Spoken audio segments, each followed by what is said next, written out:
What's going on, everybody? This is Afro Think Tank. Today, I want to talk about something I've been observing globally, right? And I'm going to start off with Japan.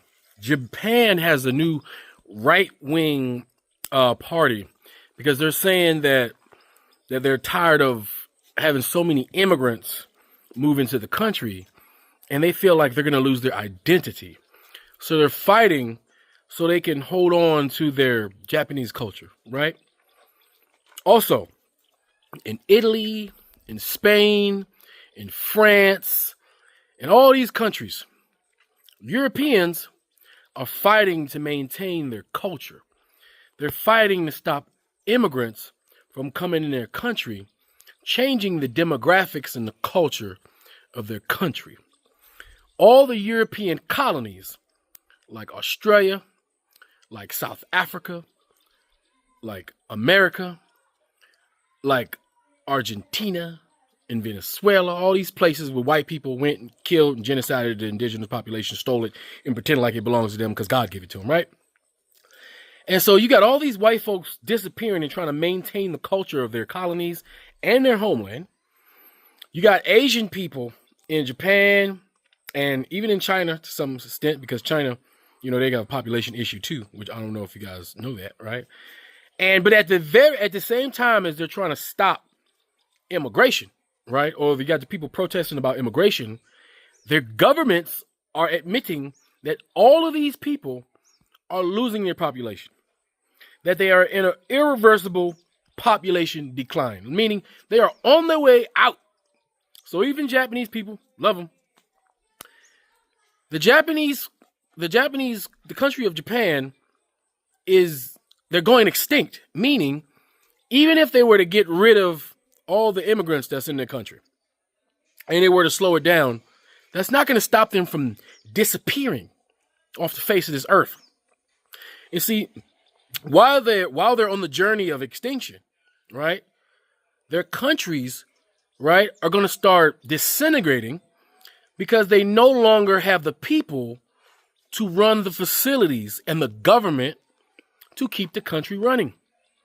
They're not going to have people to work in the businesses that generate income for the country. Same thing with Italy. Italy is complaining about all these Africans going to Italy, but at the same time, Italy's on the first ones on the chopping block to go extinct. You Italians are going extinct. So that means even if you stop the Africans from coming in now, right, that doesn't do anything for you because you're still going extinct. And before you go extinct, your country will crumble because you can't generate tax revenue to keep your country running. So it's going to be a slow, painful death into obscurity. That goes for France. It goes for Germany. It goes for England. It goes for Poland. And Russia and Ukraine are genociding each other right now. Ukraine has lost 13% of their population. That's a massive number, especially since it was one of the most populous European countries out there. And the Arabs, they're being genocided in one place, genocided in another place, and they're not even a major population in the first place. Not that many of them, right? It's just they get a lot of play on it on the internet because they're currently the ones being attacked by the Anglo-Saxon barbarians right now, right?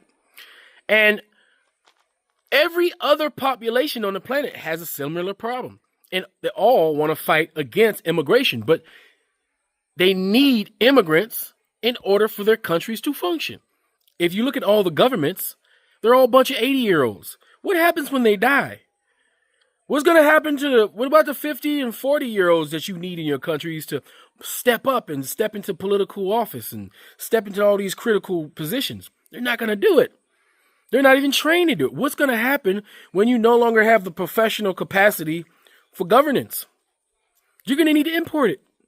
That's what you got to do. And there just so happens to be there's only one place that can provide you with the resources that you need. That's Africa.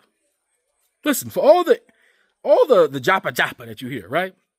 For all the African people who are in poverty, European-induced poverty, okay?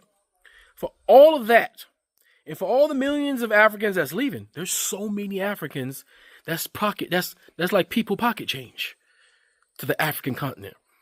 The African continent is the only place with surplus human population. Meaning, for all your complaining, you're going to need to allow Africans in anyway if you want to operate your countries. Even all you rich billionaires and millionaires with your fake money, at some point, that money ain't going to mean shit.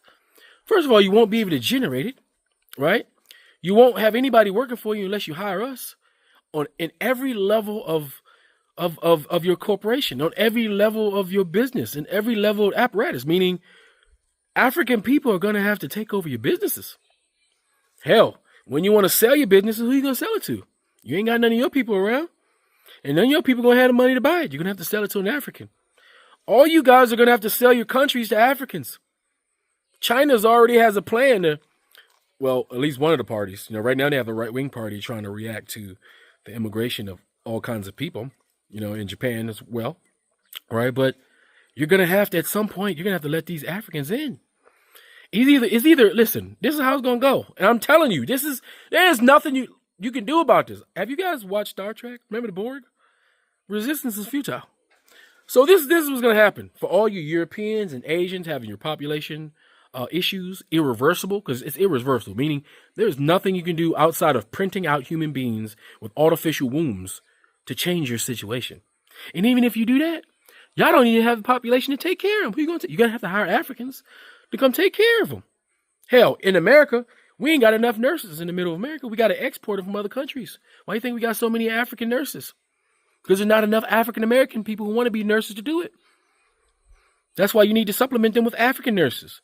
That's why there's African nurses in Europe, everywhere, and doctors, everywhere, and engineers, and construction workers, everywhere, and government employees, everywhere. It's because despite how much you really don't want black people to be there, you ain't got a choice.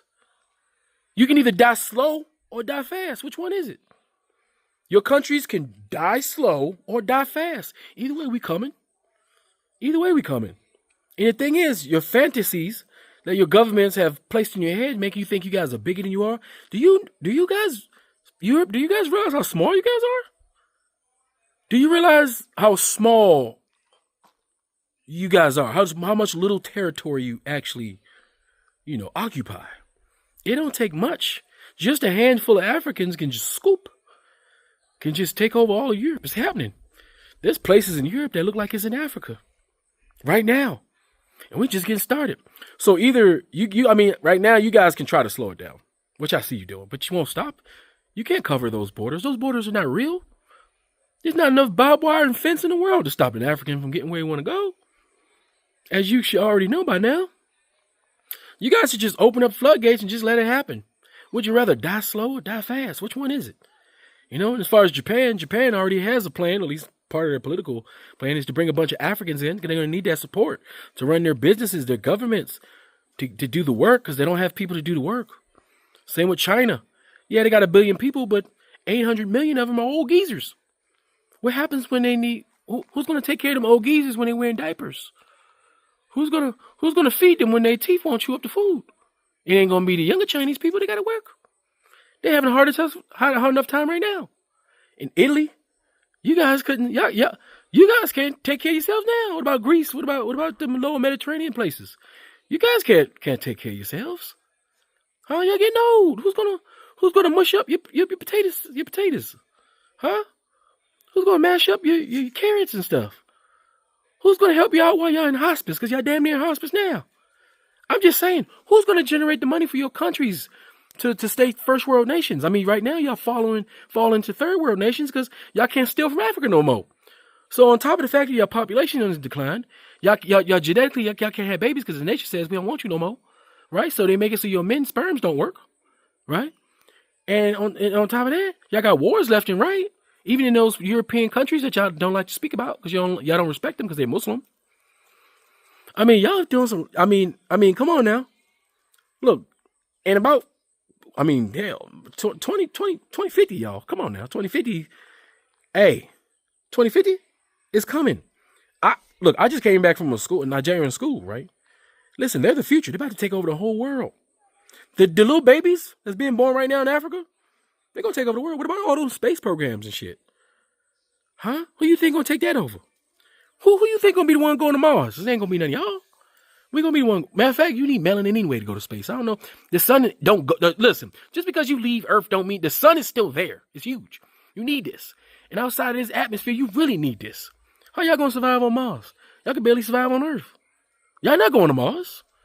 Y'all not going to Mars. Y'all ain't going nowhere. We taking over all that shit. I'm telling you, robots. You can't build enough robots to do the jobs y'all need in these countries. We taking over all that. Listen, everything being built right now is going to be handed to these little black kids here in Africa. All of it. Ain't shit y'all can do. And that's why y'all losing y'all minds. That's why y'all flipping out. That's why the mere presence of a black person is threatening y'all nowadays. Just seeing this, just like you can see your inevitable future, right? Huh? And look, it ain't our fault this is happening. Look, we prioritize having babies while y'all was sitting here trying to hustle and make money. Trying to build the biggest mansion. Huh? Trying to tear the next human being down. We was in Africa having babies. I guess shit wasn't so bad over here after all, even though y'all try to fuck it up with your neo-colonialism. Hell, Africans still find time to have babies. What about the rest of y'all? Latinos, as far as they don't really exist. Ain't no such thing as a Latino. You got them white folks, them white Spanish-speaking Latinos that's going to be disappearing too. And you got a few of them daggone Native American ones. They call themselves, mosquitoes or whatever. Ain't that many of them. They don't even count on the scale of population. The only people that count is us. You got Asians, whites, and blacks. That's it. And the only people making babies with a surplus is us. So I'm just saying, I know we're having a visceral reaction to reality, but the reality is the future is black. Everything about the future is black.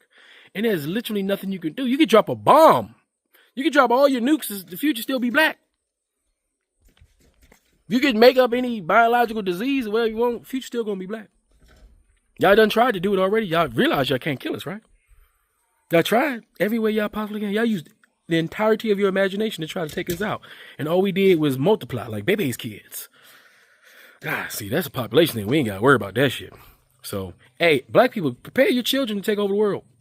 And the children that ain't born yet, the children of the children, listen, the children that's babies now, when they have children, they going to be reading about you white folks in the goddamn history books. You're going to be like, did you know there used to be these pale people? It was demons. About 500 years, man, they roam around demons and stuff. You go, really? Yeah, we made movies about it. We're going to have movies about y'all. You Asian people, I don't know, y'all done did some terrible shit. Y'all Japanese did some terrible shit to them Chinese too. I mean, let's not pretend like y'all ain't squeaky clean. Y'all did some fucked up shit too, right? We're going to be talking about all y'all, all right? All y'all going to be in the history books. And I'm sure us black folks going to find ways to fight each other. I'm pretty sure. I know it ain't going to be peace, love, and coconut butter. You know what I'm saying? But maybe, because we're still advancing as humanity, right? We're still getting much, much more peaceful than we used to be. This is the most peaceful time in the world. Despite all the wars going on, this is literally the most peaceful time in the world right now. So if the trend is going to continue, shit, we're going to be Star Trek all by ourselves. It's going to be a planet full of black people, and then we're going to meet the aliens and shit, and then we're going to be making starships, and we're going to be jet setting all around the galaxy. That's what's going to happen. Anyway, have y'all thought about this is the big picture. This is the big ass picture. Have y'all ever thought about that? Just let me know. If you've thought about it, tell me what y'all think about this shit in the comments. Oh yeah, and I forgot about them Indians. You guys need to clean up that place. Your population going down too, because of bacterial diseases and viruses and just overall filth. So yeah, we ain't worried about y'all. Anyway, that's all I gotta say. Afro Think Tank. Learn something, teach them. I'm out. Europe is running out of people, not in the future, not in theory, right now. A chilling chart from the Financial Times reveals something no one is ready to talk about. The birth rates in Europe's biggest economies are in free fall. France, Germany, Italy, all plunging below the critical replacement level of 2.1 children per woman. By 2020, that number hovered around 1.5, and it's not bouncing back. What does that mean? It means fewer children, fewer workers, fewer taxpayers. Entire economies aging faster than they can reproduce. And no, this isn't some sci-fi collapse scenario. It's already underway. But here's the twist. It's not just biology. It's not that people can't have kids. It's that more and more people are choosing not to. Why? Because in today's Europe, starting a family feels like a financial death sentence. Skyrocketing rent, outrageous childcare costs, no space, no support, The price of diapers might as well be gold. And then there's the cultural shift. People are delaying marriage or avoiding it entirely. Career first, stability second. Kids, maybe never. Add in a generation crippled by climate anxiety, wondering if it's even ethical to bring a child into a world on fire. And you have a recipe for demographic collapse. But here's what no one wants to say out loud. This is not just a European issue. This is the future of the West, especially white European nations. America isn't far behind. Japan, already there. South Korea, even worse. We're looking at the slow-motion disappearance of entire populations. Nations that once ruled the world now struggling to simply replace themselves. Meanwhile, the global picture paints a very different story. According to the UN, the world population will keep growing, but only because of developing regions, particularly Africa and the Middle East. These areas still have higher fertility rates and their populations are surging. So what happens when rich developed countries shrink and poorer, younger nations rise? The balance of global power shifts economically, culturally, politically. Europe may be aging itself out of relevance, and yet, here's where the conversation gets really uncomfortable. Some argue this is a good thing, that fewer people mean less pollution, less strain on the planet, a more sustainable world. But others warn this is a civilizational crisis. A world without enough youth becomes stagnant. Innovation slows. Care systems collapse. Societies built on growth start crumbling when growth ends. So now we're at a crossroads. Do we fight this trend with aggressive family subsidies, free childcare, and housing reforms? Or do we let it happen and accept the end of an era? Is this decline nature's reset or our collective failure? Should governments be doing more to reverse the trend or stay out of the bedroom? And here's the hardest question of all. If people simply don't want children anymore, what does that say about us? This isn't just a population problem, it's a values problem. It's an identity crisis. Drop a comment below. Let's move on now to other stories. The American Census Bureau has released the demographic data showing how the U.S. has changed over the past decade. It is the most detailed account of the demographic changes in the country since the year 2010. U.S. Census data release shows that the United States is an increasingly diverse country, as there have been significant increases in the number of people who identify as multiracial, Hispanic and Asian. These categories have driven much of the population growth between 2010 and 2020. The multiracial population has changed considerably since 2010. It was measured at 9 million people in 2010 and is now 33.8 million people in 2020, which is a 276% increase. The Hispanic or Latino population, which includes people of any race, was 62.1 million in 2020. The Hispanic or Latino population grew 23%, while the population that was not of Hispanic or Latino origin grew 4.3% since 2020. The white population remains the largest race of ethnicity group in the United States, with 204.3 million people identifying as white alone. But its share of the overall population is declining. The white alone population decreased by 8.6% since 2010. The U.S. is now 57.8% white, 18.7% Hispanic, 12.4% black and 6% Asian. The data also offered new details of the country's slowing rate of population growth.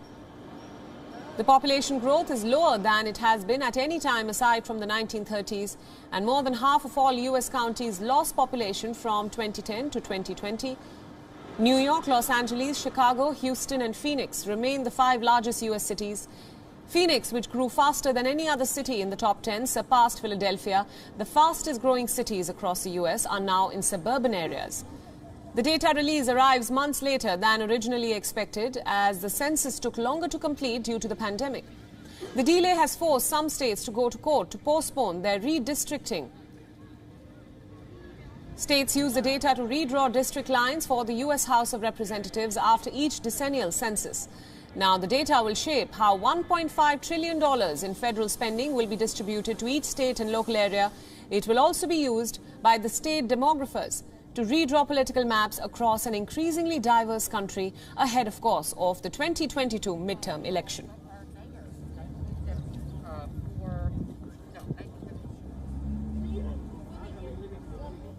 Our correspondent Susan Tehrani has more details on the U.S. Census Bureau report in this next ground report. Take a look. The new census report shows that the U.S. population is diversifying and the white population is shrinking. It's a portrait of how the United States has changed in the last decade, and it's important because it is used to redraw the country's political map in the next decade across the United States. It may also be used to help determine the control of the U.S. House of Representatives in 2022 and provide a political edge for the next decade.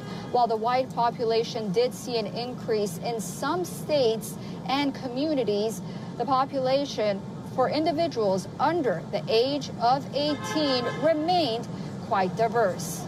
Susan Tehrani from New York for We Are World is One.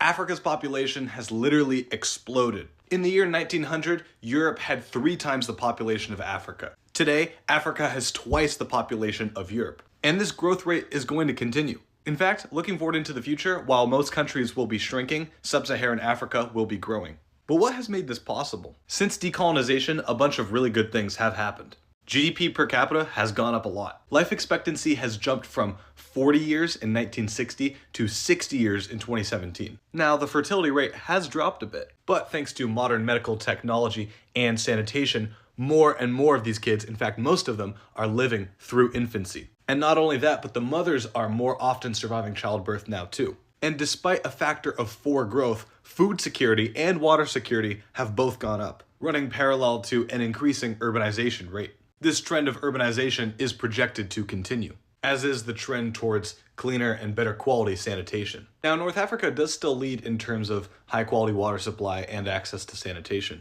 but this is balancing out pretty quickly. And now, because the populations of these countries are so young, the median age is extremely low. In fact, for all of Africa, the median age is below 30. You know what else has happened? The eradication of many major diseases, like rinderpest or smallpox, which has now been eliminated worldwide. There are many concurrent programs aimed at increasing vaccination rates against these major diseases in Africa. But today, some of the biggest killers are HIV or AIDS, diarrheal-related diseases, or the biggest killer in all of human history, malaria. Oh yeah, and access to basic drinking water has skyrocketed. So yeah, there's a lot of good news about Africa and the developing world at large that we don't really hear about. If you are African and you've ever asked yourself what the future looks like, well, I'm here to tell you that the future is very much black. Yeah, the future is black. According to new statistics, Africa's population is meant to double by 2050. And come the year 2100, a third of the world's population will be African. 1/3 of the world's population will be African. So if ever you wondered what the future looks like, the future is black, very much black. Welcome to Black History X. Have you ever wondered if Africa could support the entire world's population? Today, we delve into 5 amazing facts that showcase Africa's vast land area, abundant resources, and incredible potential to accommodate billions more people. From its low population density and rich freshwater reserves to its extensive arable land and renewable energy capabilities, Africa stands as a beacon of sustainable growth and resilience. Number 1. Vast land area. Africa is the second largest continent, covering approximately 30.37 million square kilometers. This expansive landmass provides ample space compared to many highly populated countries, offering room for housing, agriculture, and infrastructure development. This is about 3.7 times the size of Europe and 1.2 times the size of the entire United States, providing ample space for housing, agriculture, and infrastructure development. Number 2. Low current population density. With a population of around 1.3 billion, Africa has an average population density of about 43 people per square kilometer. This is significantly lower than global averages, indicating that much of the continent remains sparsely populated and available for development. This is significantly lower than regions like Asia, which has a density of over 150 people per square kilometer, indicating that much of Africa remains sparsely populated and available for development. Number 3. Abundant arable land. Approximately 60% of Africa's land area is classified as arable.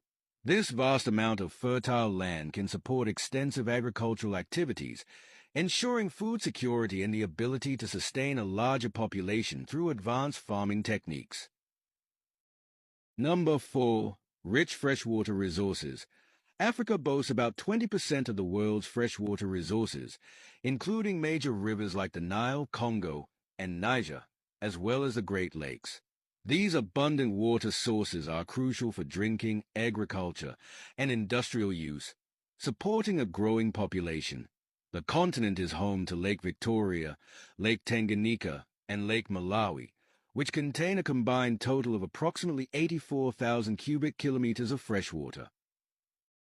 Number 5. Renewable energy potential. The continent has immense potential for renewable energy sources, such as solar, wind, hydro, and geothermal power. Harnessing these resources can provide sustainable energy solutions necessary for supporting a larger population without depleting natural reserves.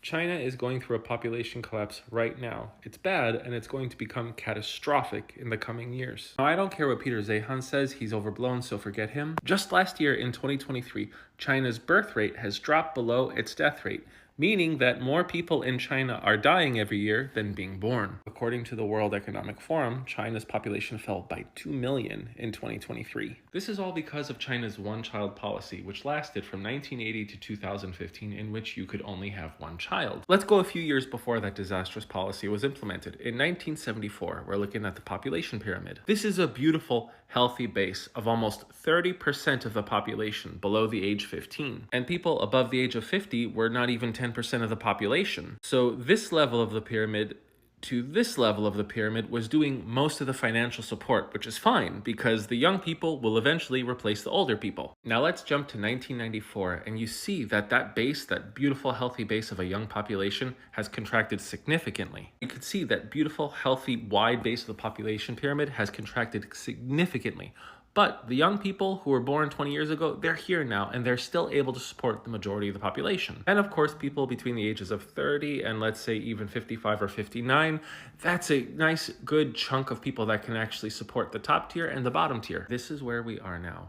That flat, healthy base of the Chinese young population in 1974 is just a memory compared to what this is. People below the age of 15 made up almost 40% of the Chinese population back then, and now that is less than 20. People above the age of 60 now make up 15%. That's around 200 million senior citizens that the Chinese government has to take care of. Now, the cost of care for the elderly is 2 to 3 times more expensive than the cost to raise a child from 0 to the age 18. But the benefit of raising someone to the age of 18 is they get shot out into the workforce, they can end up taking care of you. When you are caring for the elderly, it is more expensive, but then you also have to deal with medical emergencies, you also have to deal with death, then you have to deal with funerals. This is extremely expensive and of course just very taxing to the overall Chinese society. And there is no quick fix for it because this was a 35-year very strict trend that is just starting to show its disastrous results right now. China's birth rate is 1.15. They need to have at least 2 children per family just to keep the population as it is. One potential solution brought about by the Texas A&M University is that China needs more immigrants, but China is very strict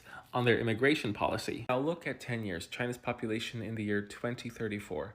People aged 0 to 14 will be less than 10% of the population. Those over the age 60 will be closer to 25%. By the year 2050, 1/3 of China's population will be retirees. And there's the fact that there are significantly more men in China than there are women. Sad to say, in a lot of traditional societies, not just Asia, also Europe, the Middle East, Africa, families prefer to have boys rather than girls. And during the one-child policy, there was definitely an increased amount of selective abortions if the baby was going to be a female. Right now, there are about 350 million men in China between the ages of 18 and 45 versus 295 million women who who have that same age range. So there are about 55 million men in China who are just screwed if they want to start a family. Historically, when a country has too many fighting age men, they can just start a war, do a bunch of invasions and, conquering and horrible things. China can't get away with doing anything remotely close to that because they are entirely surrounded by US air bases and a very strong alliance of all of their southeastern and just Eastern Asian neighbors. And that's generally not something a country can get away with if they are facing a population decline. Wars generally don't help populations grow. This isn't a problem that automation can solve, and even if you could replace every worker with a robot, how is China going to take care of 200 million and counting retired citizens? My name is the Geo Hussar, and this is what happens when you make brutal and incompetent decisions. Thanks for watching. A village in Japan is getting creative by repopulating their town with puppets. Japan's population has been on the decline for 15 years, and there's a pretty low birth rate there. And in towns like this, there are only 60 residents, and most are senior citizens. Puppets and mannequins have been placed throughout the village to give it a little life. Italy is dying. Since 2015, Italy's been losing 200,000 people per year. Rural villages are disappearing, schools are emptying, and the workforce is shrinking. By 2040, the working age population will be 20% lower. In the 1970s, Italian families had 2.5 children on average, but today it's only 1.2, and Italy's island Sardinia is even lower, it's below 1. Raising kids is expensive in Italy. It costs $175,000 to raise a kid over 18 years, but the average Italian only makes $30K a year. Italy's economy isn't doing well either. Their GDP isn't growing, they've had 3 recessions in the last decade, and they have a debt problem, and they're paying $100 billion per year just to manage the debt. Then you have the broken pension system. Right now, 17% of Italy's tax revenue already goes to paying pensions, and with fewer workers paying in, it's going to get worse over time. So you have fewer workers generating tax revenue, businesses leaving because there aren't people to work, more retirees that you have to pay pensions to, a debt problem, and there's a large wealth divide between the North and South. So Italy's not looking too good. Alexa, is it true that there have been no childbirths in Italy over the past 3 months? From Medium.com. Unfortunately, Italy has recently set a new all-time low, as there were no births in the entire country for 3 months. Okay, no births in Italy in the past 3 months. No childbirths in Italy. This is not cap. She just confirmed it. Alexa, do we know why there have been no childbirths in Italy? Sorry, I don't know that one. She doesn't know why. Does anyone know why there have been no children born in Italy in the past 3 months? India is one of the most polluted countries in the world, but how polluted is it? The Ganges River, beautiful, sacred, and drowning in trash. Stretching over 1,500 miles, it pours 115,000 tons of plastic into the ocean yearly. Imagine a river so polluted, it's a garbage highway to the Bay of Bengal. Now, moving to Delhi's Trash Mahal, the Ghazipur landfill. Standing nearly 236 feet tall, almost as high as the Taj Mahal, it's a towering heap of waste spreading over 70 acres. It grows by 2,000 tons a day and sends out toxic gases, polluted water, and a stench that'll make you wish you were anywhere else. Over 600 million people in India don't have access to proper toilets. Half of homes have phones but no toilets. Open defecation isn't just gross, it's deadly. 70% of urban sewage goes untreated, flowing into rivers like the Ganges and causing diseases like diarrhea. Approximately 300,000 people lose their lives to diarrhea in India each year. That's a child on top of a literal mountain of trash, trying to collect things to sell next door in the local slum, covered in animal feces, open sewage, and air pollutants in New Delhi, India, one of the most polluted cities on Earth, killing almost 2 million people per year, earning India the world's highest death rate from chronic respiratory diseses and asthma. Look at that mountain of trash. Imagine living next to this. Do you live here? He's been living here since his childhood. Do you have any breathing problems? Automatic आग लग जाता है, बारिश होती है तो सारा काला काला पानी झुग्गियों में ये The government gives them free electricity and water. So that's why they love to live here, because they don't pay anything. Political parties have promised that in 1 year they'll try to make it. A mountain of trash. Look at all of that. Yeah, this is Trash Mountain. We're gonna go up top. We are on top of Trash Mountain right now. And look at this dog right here. This is sad, but every creature is adapting to their environment out here. But things like this little kid collecting materials with a magnetic rod while living in a tent make this whole situation a hellish sight. Saying you're not allowed to make videos without permission. Is he the government? Yeah, we're getting kicked out. अरे कोई भी इंसान कोई permission नहीं है यहाँ पे तो शूट किया यहाँ पे कैसे की आप ऐसे घुस गए कहीं भी किसी प्रवास में ऐसे घुस जाओगे यार What is India's goal and New Delhi's goal to kind of fix all this going forward? The government is already doing their part, switching off all the coal power stations using renewable energy. Future is much clearer. India's pollution is out of control. When we talk about pollution, we tend to mean plastic pollution, of which India is the #1 microplastic pollution contributor in the world. The majority of plastic pollution in India is from single-use plastic, primarily originating from cities along the Ganges River. This plastic rapidly finds its way into the ocean, wherein it has a compounding effect that leads to marine ecosystem collapse. 13% of the plastic in India is recycled, and this is obviously not anywhere near enough. Not only that, but per capita plastic consumption is expected to almost triple by 2040. If this isn't a recipe for disaster, I don't know what is. It's cheap and easy to take pot shots at Indian culture, and certainly individual attitude does play a part. But one also has to keep in mind that cheap one-time use plastic is what most people can afford. In it are typically daily necessities, toothpaste, soap, food. The waste distribution and storage system is completely overburdened there as well. As India's poverty level decreases though, individual consumption skyrockets. So technology and waste distribution has to get ahead of this curve. Otherwise, we're looking at not only a very polluted India, but a world completely overburdened by material that won't break down. Wait. Before you go, for all my subscribers and philanthropists out there, I'm building a solar power community water bowl system in Nigeria. It's going to cost between $5,000 and $6,000. I'm trying to raise money. If you want to participate and help me build this solar power water system, please donate to the Cash App and put solar water in the notes. Solar water in the notes. I'll put PayPal, Stripe, and Zelle. Anyway, thank you. That's all I got to say. It's Afro Think Tank. Learn something, teach something. I'm out. Thanks for watching Afro Think Tank. Don't forget to like, share, and subscribe. And follow me on Substack and Patreon for more content. Remember, it's Pan-Africanism or nothing.